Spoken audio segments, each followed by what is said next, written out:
Hello friends, நான் தான் உங்களோட ஏபி. இன்னைக்கு கிட்டத்தட்ட 50 இஸ்லாமிய நாடுகள் ஒன்றா சேர்ந்து இஸ்ரேலை எதிர்க்கிறதுக்காக ஒரு அவசர மீட்டிங் ஒன்று நடந்திருக்குங்க. எதுக்காக இஸ்ரேலை 50 இஸ்லாமிய நாடுகள் எதிர்க்கிறாங்க அப்படின்ற பட்சத்தில் பார்க்கும்போது, கிட்டத்தட்ட போன வாரத்தில் ஒரு மிகப்பெரிய ஒரு ஏர் ஸ்ட்ரைக் இஸ்ரேல் கத்தார் மேலே செஞ்சுருந்தாங்க. ஸோ இதனால் கத்தாரில் ஒரு மிகப்பெரிய ஒரு சேதம். வரலாற்றிலேயே பார்த்தீங்கன்னா இதுதான் முதல் அட்டாக் கத்தாரில் நடந்திருக்கு. அதுவும் இஸ்ரேல் தாக்கியிருக்கு அப்படின்ற பட்சத்தில் இப்போ இஸ்ரேல் அங்கே கடிச்சு இங்கே கடிச்சு இப்போ கடைசியில் கத்தார் மேலேயே கை வைக்கிறாங்களா அப்படின்ற ஒரு விஷயம் எல்லாராலுமே பேசப்படுது. இப்போ இஸ்ரேல் அடுத்த ஒரு டார்கெட் டர்க்கிகளையுமே நாங்கள் வச்சிருக்கோம் அப்படின்றது இப்போ எல்லாராலுமே பேசப்பட்டு இருக்கிற ஒரு விஷயம். ஸோ அப்போ இஸ்ரேல் வளைச்சு எல்லா இஸ்லாமிய நாடுகளை ஒன்னா டார்கெட் பண்ணி அவங்களோட ஏர் ஸ்ட்ரைக் அப்படின்ற ஒரு விஷயம் பண்ணிக்கிட்டே இருக்காங்களா அப்படின்றது தான் இங்க ஒரு மிகப்பெரிய ஒரு டிபேட்டா இருக்கு. சரி, இது நம்ம இஸ்ரேல் கிட்டே கேட்டோம் அப்படின்ற பட்சத்தில் இஸ்ரேல் என்ன சொல்றாங்க அப்படின்றப்போ, ஹமாஸ் எங்களுக்கு எங்கெங்கெல்லாம் இருக்காங்க அப்படின்றது ஒரு இன்ஃபர்மேஷன் வருதோ அந்த ஒரு இன்ஃபர்மேஷன் அடிப்படையில் எந்த நாடா இருந்தாலுமே சரி அங்க நாங்க எங்களோட ஏர் ஸ்ட்ரைக்கை நடத்துவோம். இது தாக்குதல் கிடையாது, எங்களை நாங்களே பாதுகாத்துக்கிறோம் அப்படின்ற ஒரு விஷயம் சொல்றாங்க. சோ இவங்க பாதுகாத்துக்கிறோம் அப்படின்ற ஒரு பேர்ல எல்லா இஸ்லாமிய நாடுகளுமே இஸ்ரேல் தாக்கிக்கிட்டே இருந்தாங்கன்னா இது எங்க போய் முடியும் அப்படின்றது தெரியல. சோ இதுக்காக தான் இப்போ 50 இஸ்லாமிய நாடுகள் ஒன்னா சேர்ந்து இப்போ இஸ்ரேலை என்ன பண்ணலாம், அடுத்தடுத்து இந்த விஷயத்தை எப்படி கொண்டு போய் முடிக்கலாம் அப்படின்றது ஒரு அவசர மீட்டிங் முடிவு பண்ணியிருக்காங்க. ஸோ இந்த ஒரு மீட்டிங்ல என்ன பேசப்படுது, இந்த ஒரு 50 நாடுகள் சேர்ந்த இந்த இஸ்லாமிய நாடுகள் என்ன விஷயத்தை முன்வைக்கிறாங்க, எதுக்காக இஸ்ரேல் எக்ஸாக்டா கத்தார்ல இந்த ஒரு ஸ்ட்ரைக்கை நடத்தி இருக்காங்க அப்படின்றது எல்லா டீட்டெயிலுமே இந்த ஒரு வீடியோல 10 நிமிஷத்துல ஷார்ட் அண்ட் ஸ்வீட்டா தெரிஞ்சுக்கலாம். ஸோ வாங்க வீடியோக்குள்ள போகலாம். நான் தான் உங்களோட AB and welcome to our channel. இன்னும் நம்ம சேனல் சப்ஸ்கிரைப் பண்ணனா உடனே சப்ஸ்கிரைப் பண்ணிக்கோங்க. அப்போதான் உலக நடப்புகள் இருக்கிற எல்லா விஷயங்களும் நீங்க வெறும் 10 நிமிஷத்துல நம்ம சேனல் மூலியமா தெரிஞ்சுக்கலாம். அதுக்கு உங்களோட சப்போர்ட்டை சப்ஸ்கிரைப் அப்படின்ற ஒரு விஷயத்துல காமிச்சுக்கோங்க.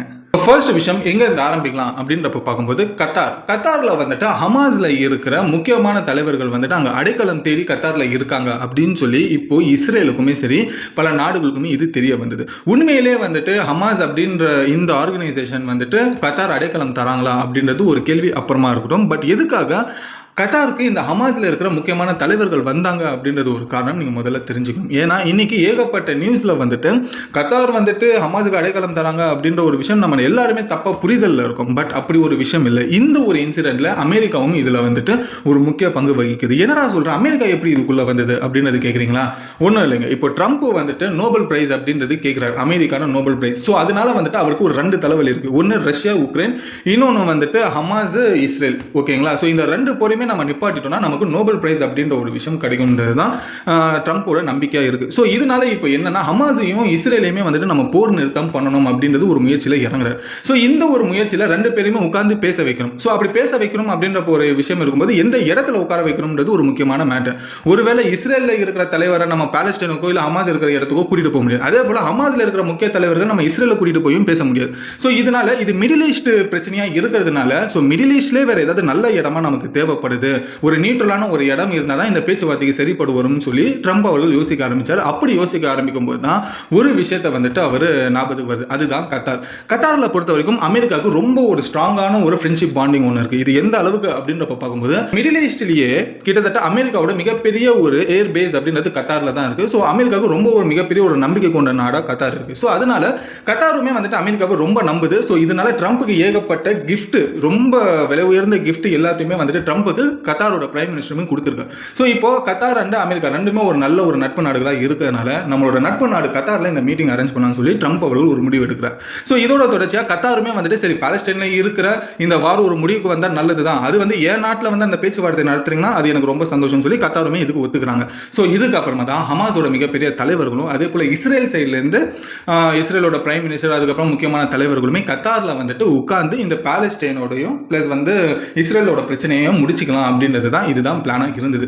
ஸோ இதோட தொடர்ச்சியா இப்போ பேச்சுவார்த்தைக்கு நம்ம கூப்பிடணும்னா மிகப்பெரிய தலைவர்களை தான் கூப்பிடணும், முக்கியமான ஆட்களை தான் கூப்பிடணும். ஸோ அப்படி ஹமாஸ் சைட்லேருந்து இருக்கிற தலைவர்களும் அதுக்கப்புறம் முக்கியமான ஆட்களுமே நீங்கள் கத்தாருக்கு வாங்க அப்படின்ற ஒரு விஷயத்த அமெரிக்கா சைட்லேருந்து இந்த ஒரு இன்ஃபர்மேஷன் கத்தாருமே கொடுத்துருந்தாங்க. ஸோ அவங்களும் ஹமாஸில் இருக்கிறவங்க முக்கியமான ஆட்கள் கத்தாருக்குமே வந்தாங்க.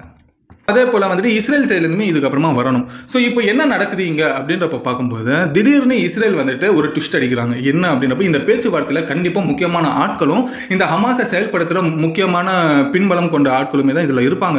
ஸோ இப்போ இவங்க எல்லாருமே கத்தாரில் தான் இருக்காங்க, தோஹா அப்படின்னு சொல்லப்படுற இடத்துல. அவங்க இருக்கிற இடத்துல நம்ம ஏர் ஸ்ட்ரைக் பண்ணோம் அப்படின்றப்போ ஹமாஸில் இருக்கிற மொத்த தலைவர்களுமே அழிஞ்சு போயிடுவாங்க. ஸோ இதுக்கப்புறமா ஹமாஸ் அப்படின்ற ஒரு விஷயம் செயல்படாது அப்படின்னு சொல்லி ஒரு பிளான் ஒன்று நெத்தனியாஹு போடுறார். ஸோ இதோட தொடர்ச்சியாக செப்டம்பர் 9 தேதி என்ன நடக்குதுன்னா, இஸ்ரேல் வந்துட்டு ஏர் ஸ்ட்ரைக் பண்ணுறாங்க கத்தார் மேலே. ஸோ ஹமாஸ் இருக்கிற இடத்துல அவங்க ஏர் ஸ்ட்ரைக் பண்ணும்போது இதுதான் வரலாற்றிலே முதல் தாக்குதலாக கத்தாரில் நிகழ்ந்தப்பட்டுச்சு. ஸோ இதனால வந்துட்டு அங்கே இருக்கிற ஹமாஸில் இருக்கிற பில்டிங் ஏர் ஸ்ட்ரைக்னால வந்துட்டு அப்படியே இடிஞ்சு பற்றி எரிய ஆரம்பிச்சு. பட் அதில் வந்துட்டு சில பேர் இன்ஜூர் ஆகியிருக்காங்க, சில பேர் இறந்துருக்காங்க அப்படின்ற ஒரு விஷயமும் சொல்லப்படுறது. ஸோ இந்த ஒரு ஹமாஸில் முக்கியமான தலைவர்கள் இதுலேருந்து தப்பிச்சிட்டாங்க அப்படின்ற ஒரு விஷயமும் இதனால சொல்லப்படுது. ஸோ எக்ஸாக்டாக எத்தனை பேர் இறந்தாங்க, எத்தனை பேர் உயிரோடு இருக்காங்க, யாரெல்லாம் உயிரோடு இருக்காங்கன்னு இது வரைக்குமே டேட்டா கிடையவே கிடையாது. ஸோ இந்த ஒரு ஏர் ஸ்ட்ரைக் நடக்கும்போது திடீர்னு வந்துட்டு கத்தாரோட பிரைம் மினிஸ்டருக்கு ஒரு ஃபோன் கால் வருது. எங்கேருந்து அப்படின்றப்போ அமெரிக்காவிலேருந்து, இந்த மாதிரி இஸ்ரேல் வந்துட்டு உன் ஆளை வந்துட்டு தாக்க போகிறாங்கப்பா, ஹமாஸ் இருக்கிற இடத்துல பார்த்து இருந்துக்கோ அப்படின்ற ஒரு விஷயம் சொல்லும்போது இங்கே ஏர் ஸ்ட்ரைக் நடந்து முடிஞ்சிருச்சு.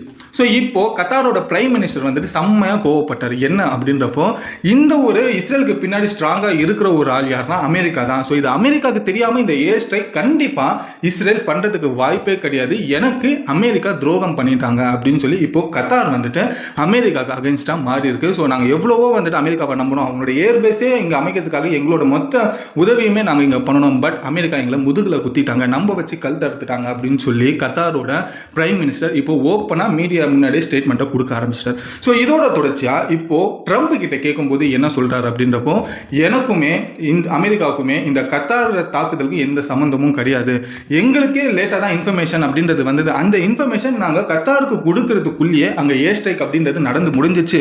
இன்னும் சொல்ல போனோம்னா இஸ்ரேல் வந்துட்டு கத்தாரை தாக்குனதுன்றது எனக்கு ரொம்பவே டிசப்பாயிண்ட் ஆயிடுச்சு, இதுக்கப்புறம் இந்த மாதிரி ஒரு விஷயம் நடக்காம நான் பார்த்துக்கிறேன் அப்படின்னு சொல்லி கத்தாருக்கு கொஞ்சம் ஒரு ஆறுதல் சொன்னாங்க. பட் இருந்தாலும் கத்தாரோட பிரைம் மினிஸ்டராக இருக்கட்டும், அங்கே இருக்கிறவங்க எல்லாருமே இருக்கட்டும், இதை வந்துட்டு மன்னிக்கக்கூடிய ஒரு விஷயமே கிடையாது, இது அமெரிக்காவுக்கு தெரியாமல் கண்டிப்பாக நடக்காதுன்னு சொல்லி அவங்களோட ஸ்டாண்டில் சரியா இருக்காங்க. ஸோ இப்போ இதில் என்ன ஒரு பிரச்சனைனா, இது கூட இப்போ இஸ்ரேலுமே சேர்ந்து என்ன சொல்றாங்க அப்படின்றப்போ, ஆமாங்க கத்தாரை நாங்கள் தான் அடித்தோம், எங்களுக்கு அங்கே ஹமாஸில் இருக்கிற முக்கியமான தலைவர்கள் கத்தாரில் இருக்காங்க, கத்தார் அடைக்கலம் கொடுக்குறாங்க அப்படின்றது தெரிஞ்சனால தான் அந்த இடத்த சரியாக குறி வச்சு நாங்கள் ஏர் ஸ்ட்ரைக் பண்ணோம் அப்படின்னு சொல்லி அப்படியே பிளேட்டையே மாற்றிட்டாங்க.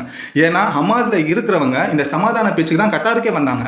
ஆனால் இஸ்ரேல் சொல்கிற நெத்தனியாஹு அவர்கள் சொல்கிறது என்ன அப்படின்றப்போ, கத்தார் அடைக்கலம் தராங்க, அதை தெரிஞ்சுக்கிட்டு தான் நாங்கள் ஏர் ஸ்ட்ரைக் பண்ணோம் அப்படின்றது அப்படியே பிளேட்டே டோட்டலாக மாற்றி பேசின ஒரு ஆளாக மாறிட்டார்.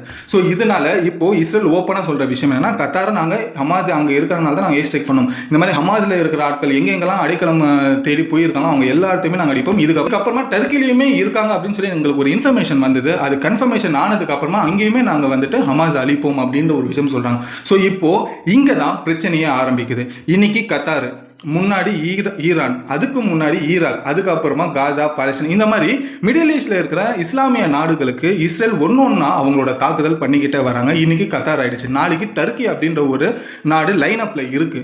ஸோ அதுக்கப்புறமா இன்னும் துபாய், சவுதி அரேபியா இருக்கட்டும், அதுக்கப்புறமா ஓமனா இருக்கட்டும், ஏமனா இருக்கட்டும், ஸோ இந்த மாதிரி இந்த இடங்கள் எல்லாமே அடுத்தடுத்து இஸ்ரேல் அடிச்சுக்கிட்டே இருப்பாங்களா, அடிக்கும் போதெல்லாம் அங்கே ஹமாஸ் இருக்காங்கன்றது எங்களுக்கு கன்ஃபர்மேஷன் வந்தது, அதனால தான் நாங்கள் அங்கே ஏர் ஸ்ட்ரைக் பண்ணோம் அப்படின்னு சொல்லி இந்த ஒரு காரணத்தை வச்சு எல்லா நாடுகளுமே அவங்க தாக்குதல் பண்ணா, அப்போ இந்த இஸ்லாமிய நாடுகள் என்ன பண்றது அப்படின்றது தான் அவங்களோட கேள்வியா இருக்கு. ஸோ இதோட தொடர்ச்சியா இப்போ கத்தார் என்ன பண்ணியிருக்காங்க அப்படின்றப்போ, அவங்க ஒரு சம்மிட்டை உருவாக்கியிருக்காங்க. கிட்டத்தட்ட இந்த ஒரு மீட்டிங்ல யார் யாரெல்லாம் இருக்காங்கன்னா, சவுதி அரேபியா வராங்க, ஈராக்ல இருந்து முக்கியமான ஆள் வராங்க, Iran, Turkish, Palestine, Qatar, Sudan, Syria அப்படின்னு சொல்லி கிட்டத்தட்ட 50 இஸ்லாமிய நாடுகள் கத்தாரை நோக்கி வர ஆரம்பிச்சிட்டாங்க. ஸோ இந்த ஒரு இஸ்லாமிக் சம்மிட் அப்படின்ற ஒரு மீட்டிங்கில் இதை பற்றியான பேச்சுக்கள் தான் பேசுகிற அளவுக்கு இந்த ஒரு மீட்டிங் அமைக்கப்படுது அப்படின்ற ஒரு விஷயம் எதிர்பார்க்கப்படுது. ஸோ இந்த ஒரு சம்மிட்டில், இஸ்லாமிக் சம்மிட்டில் இஸ்ரேலை பற்றி இவங்க கண்டிப்பாக ஒரு டிஸ்கஷன் அப்படின்றது பண்ணுவாங்க, அமெரிக்கா செஞ்ச துரோகத்தை பற்றியுமே இதை டிஸ்கஸ் பண்ணுவாங்க, கத்தாருக்கு நடந்த இந்த ஒரு அநியாயத்தை பற்றியுமே டிஸ்கஸ் பண்ணுவாங்க. இந்த ஒரு டிஸ்கஸ் பண்ணதுக்கப்புறமா எண்ட் ஆஃப் த ரிசல்ட் என்னவா வரும் அப்படின்றப்போ பார்க்கும்போது,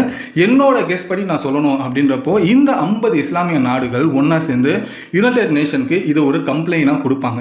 இந்த ஒரு கம்ப்ளைண்ட் யுனைடெட் நேஷன் எடுத்து அதுக்கப்புறமா இஸ்ரேலுக்கு ஏகப்பட்ட சில ரெஸ்ட்ரிக்ஷன்ஸ் கொடுக்கறதுக்கான வாய்ப்புகள் அதிகமாக இருக்கு. இப்போ இந்த 50 நாடுகள் இருக்காங்களே இஸ்லாமிய நாடுகள், இவங்க எல்லாருமே ஒன்னா சேர்ந்து இஸ்ரேலுக்கும் அதே போல அமெரிக்காவுக்கு, இதுக்கு பின்னாடி இருக்கிற அமெரிக்காவுக்கும் எந்த ஒரு பிசினஸுமே, எந்த ஒரு ஆயில் ரிலேட்டடா இருக்கிற ட்ரேடுமே பண்ணக்கூடாது அப்படின்றது ஒரு முடிவு எடுக்கிறதுக்கு வாய்ப்புகள் அதிகமாக இருக்கு அப்படின்றது எதிர்பார்க்கப்படுது. ஸோ இதுக்கப்புறம் திருப்பி அடிப்பாங்களா அப்படின்றது பார்த்தோம்னா, இஸ்ரேல் கிட்ட இருக்கிற இந்த வெப்பன் பொட்டன்ஷியல் கத்தார் கிட்டையும் அதே போல மிடில் ஈஸ்ட்ல இருக்கிற சவுதியா இருக்கட்டும், சிரியாவா இருக்கட்டும், இவங்க கிட்டலாம் பெருசா இல்லை.